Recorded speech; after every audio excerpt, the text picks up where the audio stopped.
flowing. We need that. It's just backbeat all the time. I'm good in the shot. Yep. All right. I always say, hey, what's up, going? Bonjour. Bump Jonas here. I'm with. So then the question is, how do you guys want to do that? Hey, what's up, Guan? Bonjour, Famil. Bump Jonas here, and I'm chilling with. Return to Madness. My name's Jimmy Grimm. I am Q. Apollos. And we're about to have a sit down at Syke, y'all. Let's get started. All right, so first of all, appreciate y'all for hanging out with me. I'm just gonna throw it out there, man. Y'all are my first rock band. I've never interviewed a rock band before. I grew up listening to rock. I love rock and roll. My wife is a screamo chick. All right, we got away with that. But it's just my first time. So God, that sounded palsy as fuck. I don't know if we can say that. I don't know. Shout out to Diddy. No, never mind. Terrible. Slow down. Okay. Nice try, Diddy. All right, so look, who is Return to Madness? What do you do, and why? That's my most cliche question you're gonna hear from me tonight. Ugh. Well, it's also probably going to be the most difficult question to answer.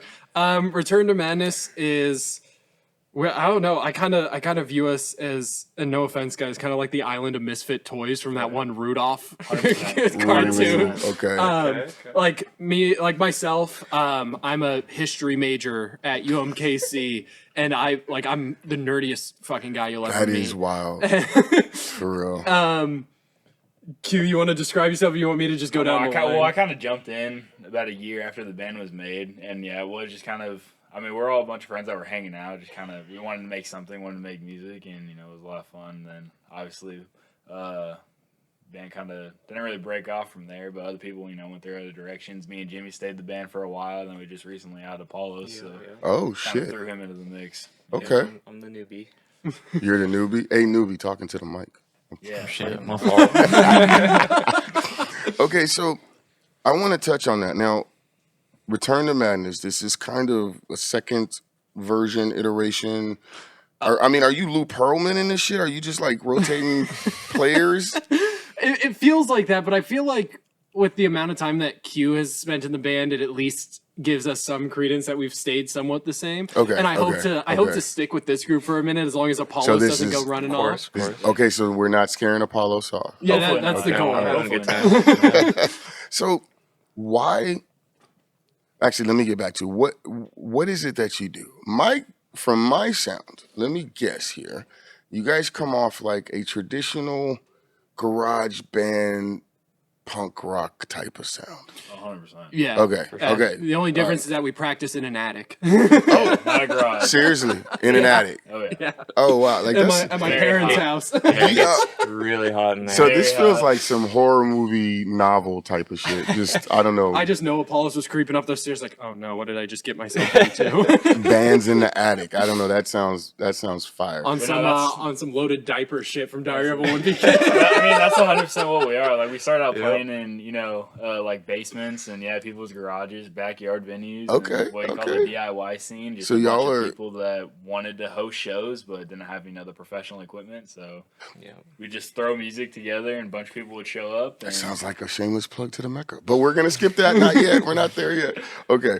So why rock and roll, and why a band? I feel like I have to be the one to answer. This is the only original member. Yeah. I'm kind of looking at you. Yeah. So, and you guys can jump in whenever you want. I don't want you to think that me talking means you guys can't. So I wanted to go with rock and roll because I grew up as a huge fan of Green Day. Okay. Right. I had Green Day Rock Band on the Wii, and I remember unlocking like the little clips where it'd be like videos of them performing live, and I'd be watching that, and I'd be like, that looks so fucking fun. Like I can't think of anything that would be more fun than standing up in front of tens of thousands of people, like singing your lyrics with you. That just seems so cool. And I started off making like solo music. I started off kind of like as like an acoustic indie artist. Okay. And then I remember I was talking to Nate at the Greenhouse back before it went under. back in like 2021 or something like that. Like lockdown had just lifted. I was at this show and I was like, I want to play. Like I want to play in front of people. I want to do more than just record. And I asked him, I was like, hey, would it be possible for me to hop on a set? And he was like, yeah, for sure. He was like, I listened to some of your music. He's like, but I feel like you might need a band behind you. And I was like, that's a good point. Okay. So I reached out and to the two other founding members who aren't with the band anymore. They kind of went their own separate ways. Jordan Fee and Luca, he ended up going off to be the drummer for Junkyard Royalty, who saw a lot of success in the local scene. Okay. I don't know what Jordan's up to nowadays. But I reached out to them and I was like, hey guys, there's a show that I'm playing in 3 weeks.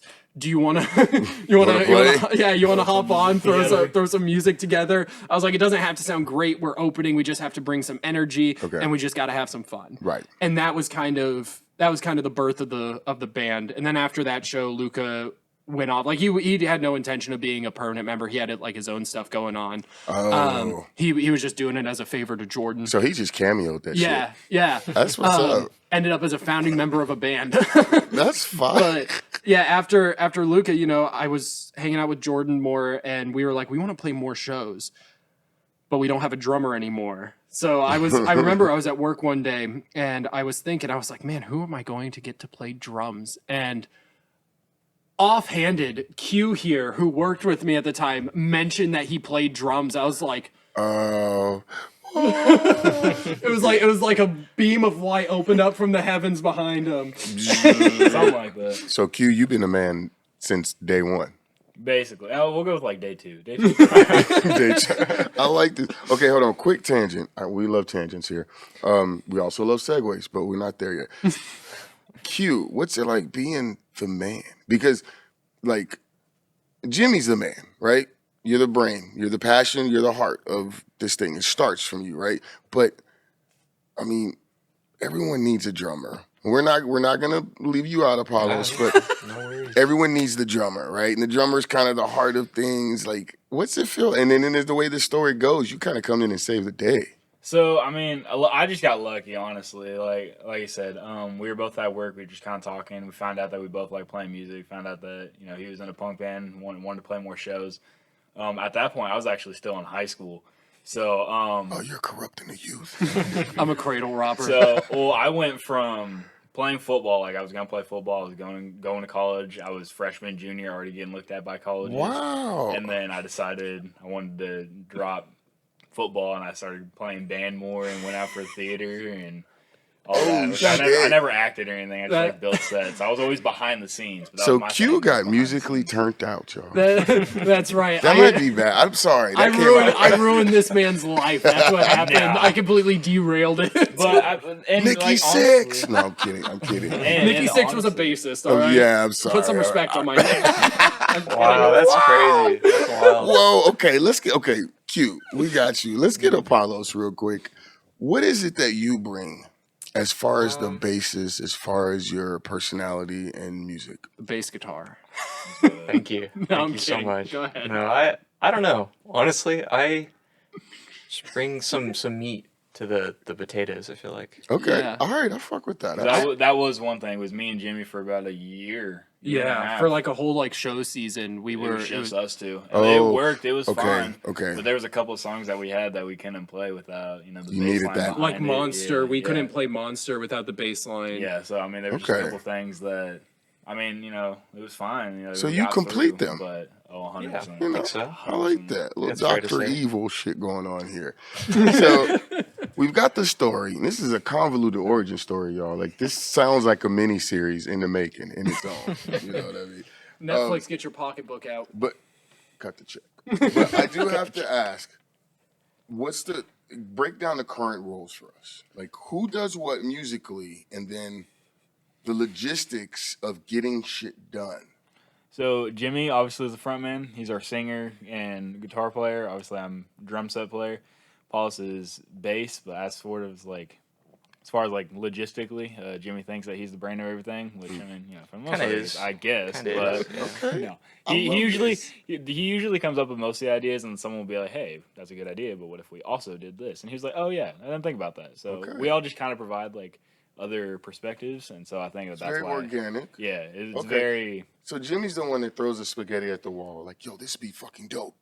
And then you guys are like, okay, yeah, but let's do this. Yep, And yep. okay, I Tweak like it a little that. bit. And I also rely on them to tell me when an idea I have just absolutely just fucking blows. Like which we've done. yeah, Okay. there have been a few songs where I've brought it out and Q will just be like, I'm not playing that. "Dog, I'm not playing this So shit." okay, so I have to ask, because you are the front man, because you're the vocalist, because you're kind of the spark of the whole thing, right? Do you have lead singer syndrome? Define lead singer syndrome. I don't think I've heard that before. You've never heard that before? No. Okay, well, it's kind of like what is it? David Lee Roth. Where the lead singer has to be in front, has to get the best look, has to be. Oh, like the one- ego. Yeah. Do you struggle with that at all? So I used to struggle with it a lot. Okay. I used to have just an absolutely massive ego. That was back when we were in the second iteration of Return of Madness when there were 5 people in it. Okay.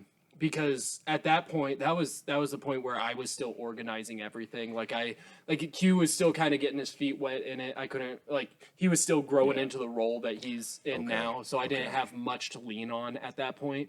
So, I'd go to shows and I remember like kind of my rock bottom with it where I kind of heard myself talk and I was like, and I just kind of I like winced, right? Damn, I sound like a bitch. Yeah, was I referred to Return to Madness. They were like oh, somebody came up. They were like, oh, you guys did fantastic, good job. I said, oh yeah, me and my band, and I said that, and I immediately stopped, and I was like, ooh, Yeah. like, and that's where I kind of like had to take my mindset and go, okay, it's not my band, it's we. Yeah. Right. Because you're about the inner diva mode right there. Yeah, and like I got lucky that I caught it. I mean, obviously I play it up a little bit on stage just because I got to get energy up. Yeah, absolutely. Well, that's your job. Yeah, and at shows like for almost all of last show season when it was just me and Q, and I told Q about this plan before I started doing it was so I had started getting a little big into WWE. I wanted to kind of be a heel, right? I wanted people to get energetic. But I wanted to bring that anger into punk a little bit, right? Like where people were like enjoying the music, but like kind of like that enjoyment mixed with a little bit of rage, like the kind that you get when you're watching like prime Dwayne The Rock Johnson in the WWE. Yeah. You know what I mean? The eyebrow. Yeah. I can't do it, but y'all know what I'm Yeah. talking about. Yeah. Yeah, Okay. There it is. We'll do a Zoom later. Okay. All right. So I want to ask. I need you guys to talk to me a little bit. Well, kind of a 2-parter, but no, it's really a 2-for-1. So initially, I need you guys to talk to me about your influences and your styles. And I'm going to start with Apollos because we haven't heard you talk. Well, yeah, sorry, What do you mean? He's been dominating the conversation. quiet bass guy, but as bassists do. I don't like punk that much. I enjoy playing it, but it's not my main This is go-to news music. to me. This is news to all of us. No, I think. Oh wow. I like rock, but I think for bass, like my inspiration was Flea. He's an awesome guy. I love that band, Red Hot Chili Peppers. A lot of jazz guys. Okay. That was what I was into in high school and what I grew up listening to. So jazz is such a complete opposite from where punk? you are, right? In a sense of tone and environment, but approach is the same in a lot of ways. Yeah, there's a lot of freestyle. I think the idea behind punk and jazz is pretty similar. There we go. And I think I can combine that too when we're playing too. Yeah, and you obviously wouldn't have punk or rock without the jazz and blues musicians from the early 1900s and even like the late 1800s. A lot of that rock and roll influence comes from comes from it. What'd you say? Sorry, history major. Okay, so great points, and that's beautiful. Really, I was like, where I was going to go. No, I wasn't going there, but I like that you brought that up. Q, what are some of your influences? So early on in the band, I tried to get Jimmy to play a lot of I Prevail, which is that the hat I'm wearing right now? Yeah. Okay. All right. Well, you showed me to mention Animal from the Muppets. That's my guy right there. All right. So side story: every year for Halloween, which I never really announced this. This will be the first time I announce it. A lot of people know, but that's here nor there. I dress up as Animal from the Muppets, and I put my drum set in the back of like a trailer, and I have my dad or brother or whoever haul me around different neighborhoods, That and we is hook up fucking speakers. dope. I got video. I got a whole Instagram page of it. It's awesome. Oh my god! It's supposed to be anonymous. Like I said, I don't really like broadcast that it's me because But they know it's you. I don't really do it for the attention. I do it because like everybody stops. Right. Everyone stares. All I mean, the who kids the go fuck crazy. wouldn't? But everybody goes crazy. Parents, grandparents, That is everyone fire. loves it. Okay, so we're stopping there. Animal from the absolutely, Muppets is Q's inspiration. That's the influence. Okay, Jimmy. Yes. Your Day. influence. My influence. Yeah, they're already talking about Goodfellas. Yeah, it's Green Day. Green Day is 100% my influence. For my entire life I have wanted to be someone like Billy Joe Armstrong. That's some big shoes to fill. Yeah, just a hell of a showman and a musician Yeah. to try and live up to. I know Green Day's music isn't that complicated, but like if you listen to him really get into the weeds of like playing guitar, he's actually really good. Yeah. You know, the complication is one thing, or complexity is one thing, but passion is another thing. Yeah. And Green Day For have sure. an extreme, they have some complex passion about music, life, and politics. Well, yeah, and the So- fact that they've like stayed friends and stayed a band for so long. Like they Right. started in 1989 and they're still going today. Like I just went to their concert last month. Okay, kind of a tangent question, but it's something that the wife and I have been tussling with. Offspring, the Offspring. I love The Offspring. Okay, now, is that the same band from back in the like 1990s and 2000s, and that's playing today, or is that a different band? Am I confusing bands? I think it's still the same band. So it's the same band. Yeah, I'm pretty sure they've Okay. also kind of stood the test of time. So I've confirmed my old head status. You My should que- 100% look that up though, because I don't think any of us are very confident in that answer. It might be though. but here's my question though: if that is the same band from like MTV days, is that allowed in rock and roll to be like almost 20 plus 30 years old? I mean, you have legends. You have legends in rock and roll. I get that, right? Yeah. But to still be relevant today and still heard on the radio, like on XM and shit, like the Offspring are still doing shit now. Is that normal? I mean, I think that it's normal for the bands that were big in like the Warped Tour era and like Woodstock 99 era. Okay. And it also kind of comes down to the fact that like as much as it would be nice for like newer musicians to kind of bump into there just haven't really been any musicians yet. Not many. I know that there are some, but not many yet that have been able to fill the shoes left by bands like The Offspring, Blink-182, and Green Day. As much as I wish that there just aren't that many. Okay. I just don't think that genre is popular anymore. Yeah, pop punk But- has become less And pop. even if it is, everyone still goes to what they're comfortable with. Everyone Right. still goes to the songs and the bands that they grew up listening to. So- and I'm not trying to make anybody sound old, but I still listen to like Shine Down, Godsmack, Blink-182, Offspring. I still listen to that all the Down's time my shit. because it's what I grew up on. Right. So you're going to what you're comfortable with. Exactly. Yeah. Okay. And I still find myself even going towards that, even though I'm trying to. I feel like I have a pretty broad browser of music that I Okay. just have on file in my head. I like But I that. still feel like I get whenever I mindlessly am going through YouTube and click on a song or video. If I'm doing something else, it's always something. Some shit you're comfy with. Exactly. Some stuff like. So nostalgia wins. Nostalgia wins. Okay. This is the other part of the question. So we got through the influences.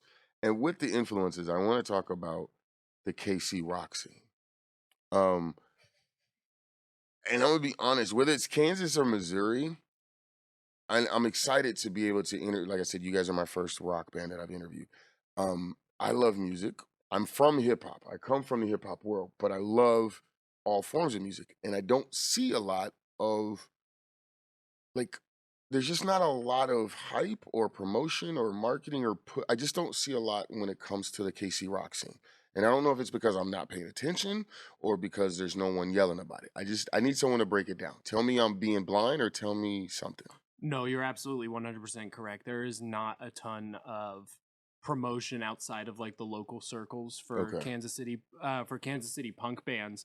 Like we're trying to promote ourselves a little bit more. Like we got a manager to take care of all of that stuff. Shout out Blair. Yeah. But I feel like there are a lot of bands that don't really advertise themselves outside of the DIY circles. Oh wow. And that's what one is that on purpose?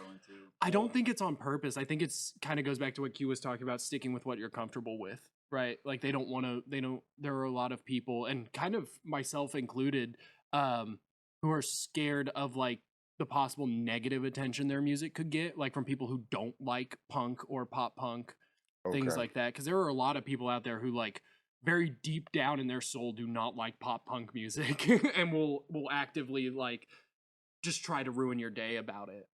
Okay, see, that's a tangent, but I won't. Yeah, go ahead. In all honesty, playing in like those basement venues in the garage when you got to pay $5 to get in, and everyone's just going crazy the entire time. I mean, it's a lot of fun, and I'm not gonna say graduated from the DIY scene because I would still love to play DIY venues if possible, but we started playing more actual setup venues, venues that have promoters and that that have more of a fan base, and I feel like now that we've gotten more into that scene, which we're still not 100% in that scene yet by any means, but I feel like I personally have been seeing a lot more promotion for like the rock and punk scene in general, but it's still getting into that scene, and it's still a very small scene. Well, and so there's room to grow. Yeah, and another important point isn't that, like, kind of like you said, it's not that we graduated from the DIY scene, because it's like I still feel very DIY at heart. Right. Like I still feel like, you know, that's my place. Okay. I feel like I should be at eye level with the audience, not like up on a stage above them, as cool as it is to be up on the stage. Come on.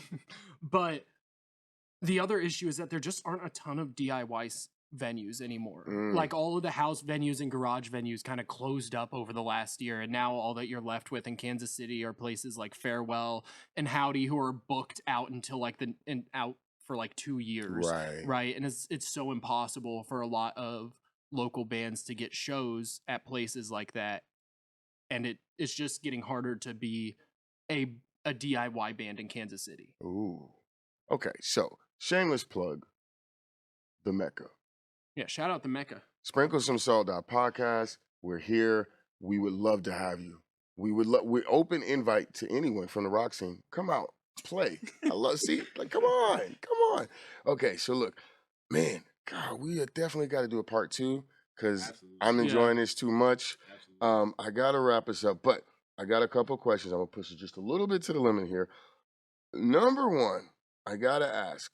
We're going to pay some bills here. This question comes from our number 1 sponsor, Brax Pastry. Nothing for sale here, just a suggestion of where you can spend some time, but I guarantee you will enjoy the journey. Okay, this question is called the apology dish. So I'm going to pick on you guys. I'm going to pick on Apollos, because we haven't had you talk a lot. All right, so one of these 2 guys gets pissed off at you. Let's just go with Jimmy. Let's go with Jimmy. Oh, okay. All right. So you and Jimmy have a little couple words. You guys are pissing over some bass line or something, right? But it gets worked out. Bass line gets straightened out. What is that dish that you could bring Jimmy that would let him know that you get him, you know him? Oh man. Let's not be too hard, Jimmy. Cut him a little slack. How about Freddy's? Yeah, absolutely 100% correct.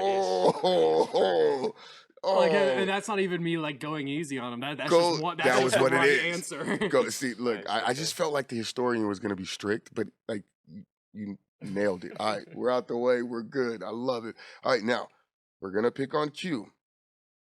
This one actually comes from our sponsor. We'll fix that in edit. This one comes from our sponsor, Pigwitch, right in the heart of the River Market. Off-menu items available right there in front of you. Nothing crazy you got to do. But we're going to ask Q. I love Pigwitch. That's such a soundbite, y'all. But you know, you're out on the road, you're doing a tour, you come across a place that you can see the items right there, but you know there's something else that's just not listed. How does Q ask for an off-menu item? Ooh, I'm not really that guy, but Pretend you're that guy for a second. pretend I'm that guy. I don't know. I might not just straight up ask for it. I might be like, hey, could you possibly do this? I'm like, ooh, you can, but it's pretty cool if you could. Like, if they have nachos, but like pulled pork, I'm like, hey, could you shred up the pulled pork put on the nachos maybe? Just maybe like, try to toss it out as their idea, but Like we out of here. I love it. I love it. All right. So look, guys, I gotta wrap us up. I gotta get us out of here. I don't even have any last things, but I do want to ask, greatest video game of all time. Easily Blitz the League for PlayStation 2. That is my favorite video game of all time. Elden Ring. That's the only correct answer. Elden Ring. Q, what about you? I don't know. I don't play video games. Oh, Mr. Better Than Us over here. No, All right. really don't. We're going to wrap that up right there, guys. Bump Jonas here. I've been having a hell of a conversation with Return to Madness. My name's Jimmy Grimm. I am Q. I'm Apollos. Look, Syke Studios, sit down, conversation, sprinkle some salt. We had a hell of a time. The last thing that I want to say is I say all the time, love yourself like you try to love the world. Do something to earn your place in the world this week. Just be a dope motherfucker. Y'all have a good one. Don't stop touching him, Jimmy.